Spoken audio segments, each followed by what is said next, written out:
beginning with Miller versus Kroger Company. Mr. Cornwell. Yes, Mr. Cornwell. It's probably not good strategy to start off with an apology, but that's what I'm going to do. I'm wearing hearing aids, and the reason I didn't stand up is I couldn't hear what you were saying. I guess you were saying it's time to begin. We do have some acoustics problems in our courtroom, so. All right. Well, I'm gonna try. To tell you the truth, I'm here mainly to want to know what you guys would like me to answer questions on, and I hope I can follow your questions. That's the main thing I'd like to do today. At any rate, just don't refer to us as you guys, and you'll do fine. I'm sorry. Tell me again, Your Honor. Just don't refer to us as you guys. All right. I apologize. Do you agree, Mr. Miller, that, I mean, this is a case at the 12B6 stage, the pleading stage. Do you agree we have to, I think you do, but I just want to make sure. Do you agree that we have to apply the Supreme Court's precedents in Iqbal and Twombly? I'm sorry, Your Honor. I'm not catching every word. I understood Twombly. Well, do we have to apply those? Do we have to apply those cases? Oh, yes, I think so. There's no exception to them. Yeah, I don't know of one. So I addressed them in my brief as if they were something that needed to be considered. I don't think that they changed the law as applied by the judge in this case. He didn't take the new standard in that case and say, this is not feasible. This whole thing doesn't seem feasible. But I think the standard is we have to have enough facts. We can't just have legal conclusions, right? Yes. We have to have facts. Yes. They don't. There has to be at least some, plausible. I forget the exact language from Twombly, but there has to be. We have to be able to look at the facts and go, okay, if you can prove that, then you can go forward. But if they're just conclusory or legal conclusions, then we can't do anything with that. Do you agree with that? I agree with that, Your Honor. However, I have a little different take on what the facts mean. Okay. There's two issues in this case. One of them is, did we plead enough based on the law in our complaint to support the judge throwing the case out? Mm-hmm. And there's two ways to look at that. One of the ways to look at it is we pled a lot of facts, tons of facts, indisputed facts that were never disputed during this long course of litigation. But the facts we pled, and I think they accomplished what the rules require, which is basically a couple of things. Do we have a case worth pursuing, and can the other side understand what it is? That's what the law says. The law does not say that you have to prove or state facts that show all of the liability. What we did to show the liability is rely largely because we didn't have the kind of facts that you would commonly find in a slip and fall case, a premises liability case. Well, for example, what do you lack in your? We lacked all kinds of things, no question about it. And the reason was the discovery was, in my opinion, the most abusive discovery by the defendant that I think I've ever seen. I've been practicing law, trying cases in federal court for 55 years. I tried my first case in 1970. I wrote my first brief in the U.S. Court of Appeals in the Seventh Circuit in 1970. I've seen a lot of problems. And obviously, every case is different. Sometimes when you file the case, you've got all the facts that you would ever want to do it the way it's commonly done, which is to lay out, okay, well, they did this and they didn't do this, and you lay out the negligence, you lay out what's wrong in the store, when did they find out what the problem was, what action did they take to cure it, on and on. But in this case, the defendant not only engaged in discovery that was abusive, meaning never could get a witness to appear, never could find a date to give us a deposition, etc. And so what I did was the best I could do under the circumstances. And that started even before I filed the case. I asked for data from their claims manager before I even filed the case. And I said, look, she said, oh, I've got all this data. I've got videos from the store security cameras. I've got all this stuff. And it shows you don't have a case. And I said, fine. If I don't have a case, I sure don't want to file one. Send it to me. And she wouldn't. The documents in the record, of course. She wouldn't send me anything.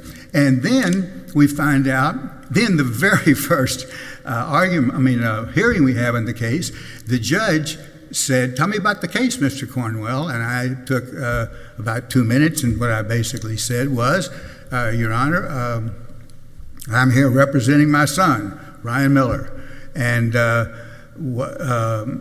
this case, he had a fall in the store in July of 21. And the judge said, are you kidding me? This is now January. No, this was now, it was in the spring. I have the date here in front of me sometime. At any rate, this was months later. And he said, he turned to the defense counsel, he said, look, this isn't Mr. Cornwell talking, this is me talking. After all this time, and I told him, we still don't have the videos. He said, where are the videos? Go get them right now. I'm telling you, go get them. Kroger did not follow the court's instructions. In fact, the first time they even mentioned the court's instructions was up in September, 6-8 months later, and they offered excuses, objections to producing the documents. So that's just a small little point among 100. And let me ask you a question. Let me direct your attention. In your amended complaint, on page 2 is where you set forth, quote, the facts. The trial court dismissed, saying that your amended complaint was conclusory. So I'm just asking, in the complaint here, you say defendant's negligence was approximate cause, failing to inspect, et cetera, et cetera. What facts in this complaint comply with Twombly in terms of actually showing what even happened? What the complaint consists of, Your Honor, is two things. It says what we're going to prove are the things we need to prove. That just gives the other side a good idea what the case is all about, so they can start getting prepared for it. But on top of that, we relied on spoliation, which is one of the oldest pieces of law around. It's been around for 100 years. It is adopted, accepted, and used by all the federal courts and the state courts throughout Texas and the United States, actually. And what that spoliation law says... But the quarrel is not with whether spoliation is an operative document. The question is, for these purposes, what words in this amended complaint set forth what happened to your client while in the Kroger store, not the conclusions from the file, but what happened. I think I just disagree with you, Your Honor, and here's the reason. The law, it doesn't really say it that way. It says you have to let the other side know what the case is all about, and you have to show a basis for liability. The spoliation law, the inference that is drawn from spoliation, is liability, wrongdoing and liability. And it goes way back to Wigmore. It's been around forever. Every court that looks at this says, look, there's only one reason for someone to not produce relevant material evidence, and that is... Cornwell, I'm not arguing the case with you, and I don't see that you pled this as a race ispa loquitur. The fact that he failed means that, listen to me, the fact that he failed, something happened. All I'm asking you, the district court dismissed the case on 12b-6, saying that it failed to state the plausible basis for relief. And I'm just looking at your complaint in these paragraphs, and I'm just asking you, what should we see, what words here that are not conclusory that would allow us to give you relief. That's all, not spoliation. I'm just asking about the document. All I can tell you, Your Honor, I guess, is that this is the way I look at it.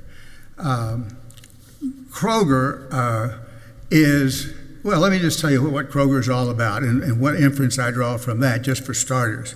It's a $132 billion a year company that owns 2,800 supermarkets in 35 states and has hundreds of slip and fall cases all the time. It knows what to do to investigate them. It knows how to beat them. It knows how to win them. And so what I basically said in the complaint is that a slip and fall occurred in Kroger's. Well, it's certainly not implausible that slip and falls occur in Kroger's. And the next question is, are they liable for it? What the spoliation evidence says is that the inference to be drawn from spoliation, and the spoliation here is across the board. There was a number of things. We never got to, they hid all of the witnesses. We wouldn't let us interview their witnesses. And most importantly, the videos from the surveillance cameras, the security cameras that appear on nearly every aisle in the store, those, what we never got them. Even after the judge started off telling them to produce them, we never got them. We never got anything but objections to producing them. And Counsel, it turns out that they destroyed them. So why did Cornwell, they destroy all of this evidence that was obviously relevant to the very case that they see every day of the week and that the court told them to produce in this case? Mr. Cornwell, excuse me. Yes, sir. Do you have you're talking about spoliation quite a bit. Do you have a ruling from the district court with respect to spoliation that we can review, as opposed to just arguments of counsel? What I have is the words, and it's in a transcript that we cited, and the words are to counsel for Kroger. Get those videos, find out where they are. Why haven't you already given them to Mr. Cornwell? It's in a transcript, and let me just tell you the date of it so that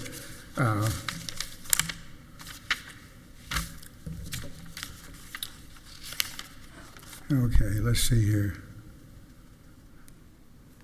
In the initial hearing, June 24th, 2022, those are the court's words. Meaning what? It was a initial pretrial hearing, something like that, pre-conference, and not pretrial, but an introductory. Okay, so the district court said produce the documents. Did you file a motion with respect to the documents? Absolutely. That got a ruling from the district court that we can review? One of my complaints, just generally about the court, was that in almost every motion that everybody filed, we filed a detailed order to be signed. If he's going to grant what we got, sign it. The court very seldom signed those orders. In fact, I filed a huge motion to compel the videos and everything else, and I laid all of this out in detail. And all that happened was when I went to the hearing, and it was a 2-hour hearing, the court basically told me on numerous occasions that, and I cited law for some of these things, which I can talk to you about if you'd like to hear it. But what the court did was to say to me on more than one of those subjects, well, you know, that's not the way I did it when I practiced law. I did it this way. And I said, Your Honor, but this is the law. Please follow the law. And he said, no, just like as an example, the law is very plain that under Texas law that a lawyer like me on the opposite side of a case gets to interview a corporation's employees. They don't own them. They don't represent them. They're just employees. And so unless they are either an employee whose liability makes the corporation vicariously liable, or they're an employee who has been put in a position to handle this case, those two narrow categories, the opposing lawyer doesn't get to go interview, but everyone else he does. And I'm an old-time federal prosecutor. I started with the U.S. Department of Justice in the organized crime section. I tried and convicted 60 or 70 mafia guys and the head of 2 mafia families. So I look at things partly from those perspectives. And one of the perspectives that hits me in this case, I indicted, tried, and convicted people for doing no more than what this judge told me in this case was okay. You know, that it was okay if I didn't get to interview the witnesses. The Kroger could protect them and keep them away from me. I indicted a man who did no more than that. He said to a guy, get on a bus and just get out of town for about 3 or 4 months till this investigation blows over. It's obstruction of justice. I convicted him. The judge there gave him the maximum. And so when I look at this judge who told me, well, do it the way I did it when I was practicing, and just go to the other side, and if they want you to interview a witness, they'll let you do it. Otherwise, you know, get a deposition. Well, that's, and the judge, I mean, I'm not shy, as you can probably tell, but I didn't want to irritate this judge. He told me, don't do it. And he said, are you telling me you're going to go behind the lawyer and the owners of Kroger's, go behind their back and interview these witnesses? And I said, well, in one sense, I guess that's what I'm saying, Your Honor, but I wouldn't describe it as going behind their backs. I have a legal right to interview them. And so he said, well, you just try that, see how that works out for you. I mean, he didn't hold me in contempt, but I sure didn't want him to. He made himself pretty clear. So I was just going to do what he said. And then I tried to get deposition for months and months and months. I never got a deposition in this case. All right, and so your initial time has expired, Mr. Cornwell, and you've saved time for rebuttal. You've saved 5 minutes for rebuttal. Okay. All right, Mr. Greene.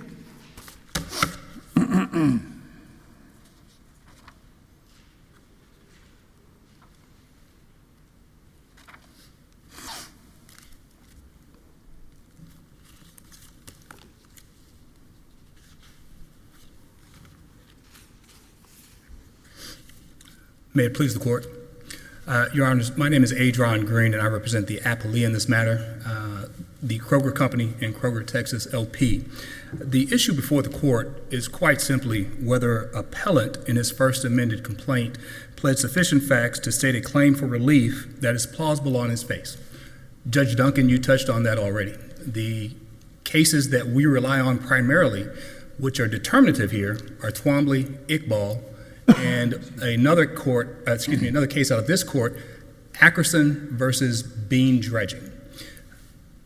What essentially has happened here is we have the appellant who is conflating several different phases of litigation when the only focus here is the pleading phase. You have him actually not really speaking to Judge Stewart's direct questions regarding what facts are alleged in his complaint. That's the pleading phase. Instead, he focuses on the discovery phase. And now you've just heard him talk about spoliation, which is an evidentiary phase. The Supreme Court in Twombly, Iqbal, and this court in Ackerson have all said you're not entitled to discovery with respect to the defense of a 12b6 motion. What the court looks at, as Judge Duncan stated earlier, it's a two-step process. The first step, according to Twombly and Iqbal, excuse me, Your Honor, is you separated the well-pleaded facts from the legal conclusions. Judge Stewart asked simply, what are your well-pleaded facts as opposed to the legal conclusions in your complaint? You never really got an answer because there are no well-pleaded facts in the complaint. In the complaint, it merely states what the claims are, what the causes of action are, what the elements are. I think to be fair, in paragraph 6, he says, Mr. Miller, something that is not specified caused Mr. Miller to fall to the floor in a shopping aisle within the store, suffering various injuries. That's a fact. He's pled that. Why isn't that enough? That's actually a conclusion, Your Honor. He slipped on what? This is a premises liability case. In a premises liability case, what you have to prove are 4 elements. A condition of the premises created an unreasonable risk of harm. A property owner knew or reasonably should have known about the condition. The property owner failed to exercise reasonable ordinary care to protect the plaintiff from danger, and that failure was a proximate cause of plaintiff's injury. As the district court pointed out, what we have here are these threadbare conclusions that Twombly and Iqbal specifically said are insufficient. So even if he could establish and separate the well-pleaded facts from the conclusions, the next step in the process is you have to determine facial plausibility. Not possibility, not probability, plausibility. There's nothing in the complaint that speaks to that. And the three cases that I referenced earlier that the court is very, very aware of, discovery is not a new concept in those cases. When we look at Twombly, the word discovery was mentioned 60 times. When we look at Iqbal, the word discovery was mentioned 23 times. When we look at Ackerson, the word discovery was mentioned 14 times. I would posit to the court, you see these numbers decreasing because Ackerson pointed out at page 209 of that decision, because the court is directed to look solely at the allegations on the face of the pleadings, discovery would not assist the plaintiff in defending a 12C motion. The district court clarified that's exactly what we have in this case, is a 12C motion which is analyzed under the standard of 12B6. Ackerson also noted the inquiry focuses on the allegations in the pleadings and not whether the plaintiff has sufficient evidence to succeed on the merits. At that particular note, it points to footnote 49, which is a reference to Southwestern Bell versus the city of Houston. And in that case, AT&T wanted discovery. This court held, when deciding whether to dismiss, the court considers only the allegations in the pleadings, not discovery, not this amorphous issue with spoliation, which Judge Duncan was pointed out accurately. There is no ruling on spoliation. Spoliation is far down the road. And while Mr. Greene, so I heard some discussion from Mr. Cornwell about his colloquy with the court about, well, I need to interview witnesses, or I need the videos, or all this kind of thing. How did that come up in this litigation? In what context did that come up? Well, those discussions. It came up initially at the initial conference. Then it came up repeatedly through various motions to compel, whether it was Kroger filing a motion to compel or the appellant filing a motion to compel. Kroger had to file a motion to compel because we wanted his medical records. We wanted his medical records because in the record, Your Honor, the record of appeal, pages 836 through 839, there's a letter from my office to the court dated December 16th, 2022. While discovery should not be discussed here, we're discussing it now. In that letter, we noted that while plaintiff had not given us an authorization to obtain his medical records, we were able to obtain some medical records. And we can't put those records into the record of the court because it violates HIPAA. However, we did note that in August, months after this incident, the plaintiff appeared at a neurological consult, and he said he passed out. Not that he tripped, not that he slipped on a substance, he passed out. There are some records to indicate that he may have been suffering from withdrawal from intoxication or alcoholism.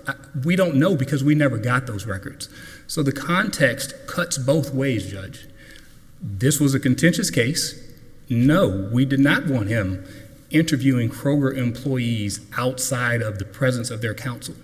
No, we did not want him to just have a free swing at talking to our employees about what happened on that day.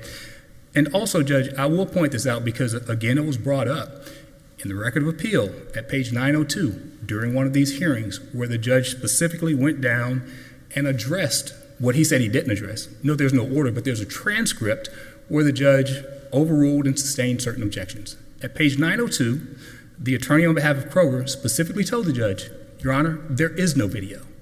So this issue about the video, again, is this conflation of pleadings, discovery, and evidence. When he doesn't have the pleadings, he says, contrary to the rulings of this court, contrary to Twombly, contrary to Iqbal, contrary to Ackerson. Well, I need discovery. All of those claimants wanted discovery. And each time the court said you're not entitled to it. What we look at are the pleadings. Here, when he can't get the discovery, now it becomes, oh, well, there's spoliation. There's this grand conspiracy. It kind of bled out today. Even the judge is apparently on Kroger's side because he's not allowing him to do what he wants to do, he being the appellant, in terms of going outside the pleadings of his complaint. His complaint has no facts beyond conclusions. There is not. Was there, I just want to clarify, and this may be ground that we've already gone over, but was there any kind of a directive, either orally or written, from the court to supply the videos? What the court said, Your Honor, is if there is a video, I'm instructing you to get the video. I'm instructing you to move some folks around to figure out whether there is a video. And what happened then with the videos after that? There was no video, Judge. This happened, the incident actually happened on the pet food aisle. All right, so did you tell the court at that point that there was no video? At page 902 in the record of appeal, Your Honor, I believe it's 902, there's a transcript of a hearing that appellant attached to his motion for reconsideration.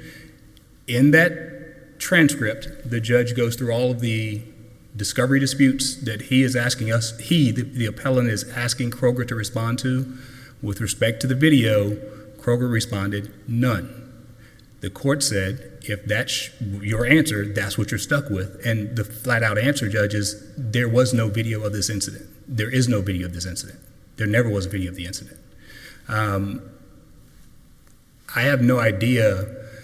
Again, the other issue here is in this complaint, there's nothing. However, before the amended complaint was filed, there was discovery. There was an incident report that was provided. There were photographs that were provided. So to the extent there was anything to be said about how the incident happened or what caused them to fall, there's plaintiff's own statements or appellant's own statements, and there's anything he could have gleaned from the incident report that we produced and the photograph that we produced. In the incident report, Your Honor, in the record of appeal, the Kroger manager who came to the scene, looked around, said there was no hazard on the floor. Again, there's no hazard, and it's consistent with his pleadings. There's no hazard identified in that either. That is what we're stuck with. We're stuck with what does his complaint say with respect to what is the condition, how is it there, how long was it there. There's no indication of any of that, which the district court correctly decided, Judge. And when we look at his motion for reconsideration, there is one statement in there that I would point the court to that appellant seems to quibble over right now. Apparently because we use the word admit, you can use admit, you can use agree, you can use consent, you can use acknowledge. It doesn't matter. But what he said is the court, meaning the district court, correctly noted in its order that appellant's first amended complaint does not contain the factual detail commonly contained in a federal complaint. In considering the motion for reconsideration, the district court said, essentially, I don't understand why we're here. Plaintiff agrees that the complaint does not have the factual allegations. Even before this court, Judge Stewart again asks specifically, what are the factual allegations in the complaint? He couldn't tell the court one. He couldn't identify a single factual complaint, not a conclusory complaint, not a legal argument, but a fact that supports any, let alone all, of the elements in his complaint, in his first amended complaint. So if you can't separate the well-pleaded facts from legal conclusions, Your Honors, you can't get to the second part of the Twombly and Iqbal analysis, which is to determine facial plausibility. there are no facts upon which you can say this claim is facially plausible. He simply does not or has not alleged any facts, which the district court correctly noted, and which Twombly, Iqbal, and the Fifth Circuit have said that's what you look to. You don't look to discovery. You're not entitled to discovery at this phase. Okay, at this point, I think you're repeating yourself, Mr. Greene. Yes, Your Honor, and You have plenty of time left if there's something else you want to point out to us. Judge, again, the three cases that I've noted are the three cases that are determinative of this. I would rather not waste the court's time. What we would ask the court is to affirm the district court's ruling in this regard. Thank you, Your Honors. Thank you, Mr. Greene. Mr. Cornwell for rebuttal.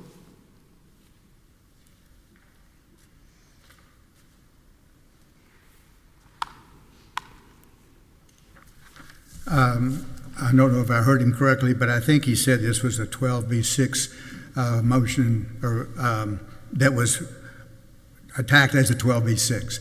It's just the reverse. They filed a 12B6 motion. The judge said he was going to treat it as a 12C motion. Let me just basically address the issue I came here for.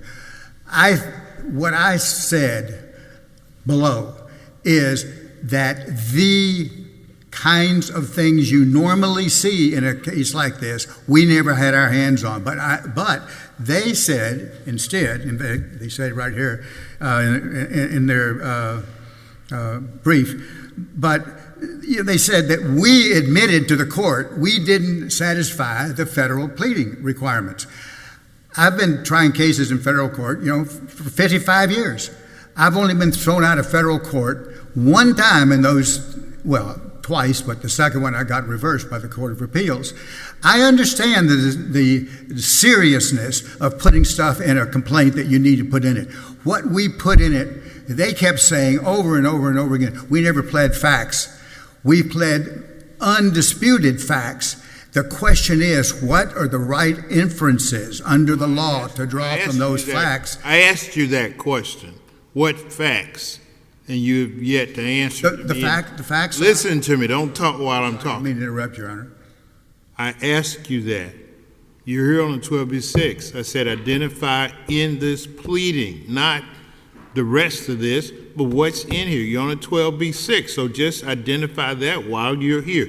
You heard counsel opposite say to the contrary, so rebuttal help us better understand.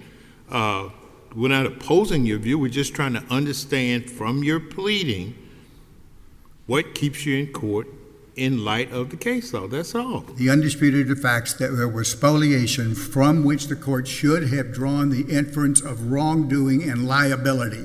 That's what's in the spoliation law. Those are the proper inferences to be drawn from spoliation. And that's what I meant by the facts. The facts showing the spoliation are in my complaint.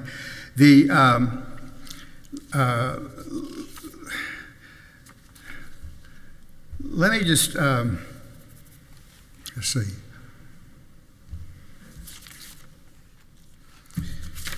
Let me put it this way. If you look at my motion seeking oral argument, and you look at their motion, you'll see what the difference is between them and us in this case. I said oral argument would be important because there is a paucity of law on cases like this where there's a big complex of discovery and spoliation and other things that need to be taken into perspective when you rule a 12B6 motion. And it was a war. I've been around a long time, long enough to say this was a war. And let me just tell you, what this war produced is 9.5 gigabytes of data, 1,437 files and 95 folders. That's in my computer. All of that basically came from discovery disputes. So that war it's hard to even start addressing it. in the time we have here for argument. But let me tell you where the best places for you to look and just get a flavor for all of the issues that were in this discovery war, apart from the fact that we never got the important evidence, the videos and the witness testimony, the depositions. Look at our motion to compel. It was filed 3/13/23. It's at the record on appeal 1007, etc. There's another one. Let's see here. Well, that's the biggest one. There's a couple of other really big ones that they just summarize all this. I put all of the detail in front of the judge, and I never got anything. The judge did finally set some deadlines, but when he finally ruled, this is maybe my final thing. When he finally threw the case out, the discovery deadline was still months away. In July, he threw it out in February, and the trial date was not till September. So there was months left that we had to get the data. Your time has expired, and your case is under submission. Thank you. Thank you, Your Honor. Remaining case for today, Rubin versus De La Cruz.